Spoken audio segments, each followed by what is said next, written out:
mais um vídeo expositivo de teoria geral da Constituição. Aqui o slide é de quê? A Constituição e sua reserva de justiça. A supremacia da Constituição, institucionalizando a revolução, os riscos da rigidez constitucional. Justnaturalismo em Locke. Consentimento dos indivíduos. A ideia de consenso e autonomia deve estar submetida aos direitos naturais. O legislador é restrito ao Estado de Direito. O poder delegado.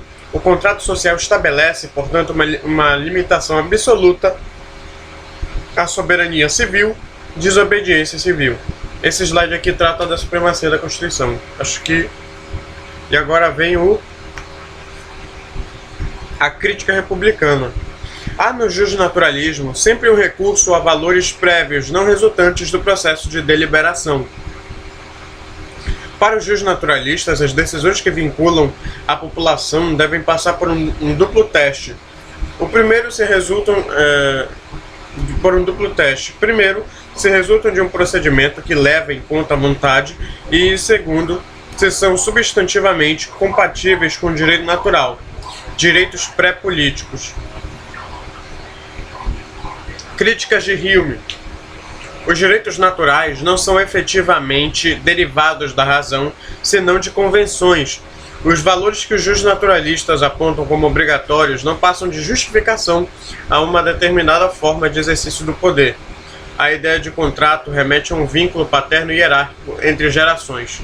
Jefferson e Paine, democratas. Lembrando que esse conteúdo aqui é expositivo, né? Opa, peraí, mas quanto? Me assustou, hein? Eu tava achando que era uma gigantesco. Constitucionalismo moderno. Argumentos. As constituições se sobrepõem aos delegados e representantes que compõem o governo e a Constituição. Olha aí, tá sem ponto. Peraí, só um momento.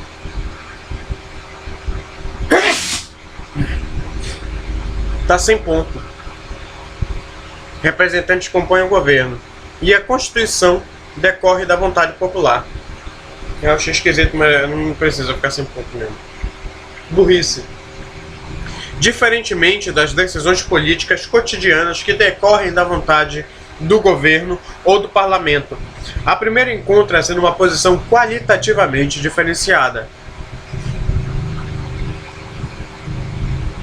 Não. E B. O processo de deliberação constitucional é distinto. Não. Desculpa aí, mas olha, quando eu falo aqui de Constituição, decorre da vontade e tal, aqui é EA e um parêntese, mas não tem. Não tem. E o EB tem um ponto. Pode ser parêntese, entende? 2 pontos para serem colocados. Não, na verdade não. Coisa chata. Aqui, ó, as constituições se sobrepõem, é uma letra A. Aqui no o processo de deliberação constitucional distinto é letra B. Tá legal? Política constitucional e política cotidiana. França e Estados Unidos, olha os saias de novo. O que é um terceiro estado? Soberania popular. Poder constituinte, juridicamente ilimitado. E poder constituído, delegado dos representantes, limitado pela Constituição. A nação pode, a qualquer momento, retomar o poder que sempre lhe pertenceu. Convenção da Filadélfia. O fato de terem sido estas resultados de um processo de deliberação e ratificação diferenciado, que é o dualismo constitucional. Convenção de Filadélfia. O fato de terem sido estas resultado de um processo de deliberação e ratificação diferenciado. Madison. Esta posição da Constituição de ser a garantidora dos valores superiores em face das paixões e irracionalidades da política cotidiana é que legitimará sua autoridade sobre decisões majoritárias dos representantes do povo, inclusive em relação às gerações futuras. As facções. O combate às facções e o institucionalismo. A Constituição representaria a tradição republicana de participação mas principalmente a garantia das virtudes éticas, enquanto a política cotidiana seria o pluralismo no qual se busca apenas a realização dos interesses de cada grupo por intermédio do sistema político representativo. Críticas de Jefferson, 19 anos. Eu acho que isso tem certas coisas aqui que ele vai ele mesmo colocar no quadro.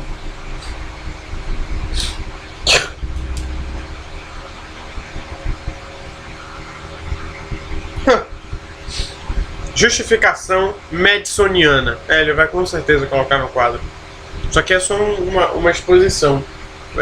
Uma nova fonte de pesquisa para alguém, né, se quiser. Resultado de uma situação ideal de deliberação em que puderam se manifestar o patriotismo e as virtudes republicanas. Interesse público aparece mais do que o privado. Valores substantivos somados ao modelo de deliberação e processo de ratificação. Institucionalizando a revolução. O estabelecimento de procedimentos para alteração de normas constitucionais em que se exige um quórum superior ao necessário à alteração das normas ordinárias é a principal característica diferenciadora das novas constituições. A criação dos processos de emenda constitucional pode ser considerada a institucionalização de um contínuo processo revolucionário. A inviabilidade da unanimidade. Artigos da Confederação 1787 a 1781 alertavam para a necessidade de maior flexibilidade. Artigo 8º da União Confederativa fez da Constituição elaborada em 1787 um documento incompatível com a Confederação, pois entrou em vigor sem que fosse ratificada pela unanimidade dos legislativos estaduais. Artigo 5º da Constituição norte-americana, emendada para assegurar a importação de escravos até 1808 e para impedir que 3/4 dos estados pudessem eliminar ou impedir a representação igualitária no Senado Federal. Puxa vida. Rigidez constitucional. De acordo com esse artigo 5º, emendas à Constituição podem ser propostas tanto por 2/3 do Congresso quanto por 2/3 dos legislativos dos estados. No primeiro caso, a proposta deve ser ratificada por 3/4 dos legislativos dos estados, enquanto no caso de emendas propostas pelos estados, será convocada uma convenção para ratificá-las, também por maioria de 3/4. Último slide, ainda de rigidez constitucional. A questão da escravidão. Artigo 5, 6, 7. É só 7, tá? Eu só estava contando aqui. Artigo 7. Exigia apenas que 10 dos 13 estados ratificassem o documento para que este entrasse em vigor. Bill of Rights, realizado através de emendas. Isso aí você estuda principalmente, né, na história da 8ª, 7ª série e 3º ano.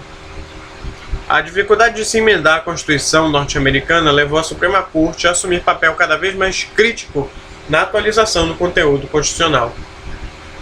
E aqui termina mais uma exposição de slides.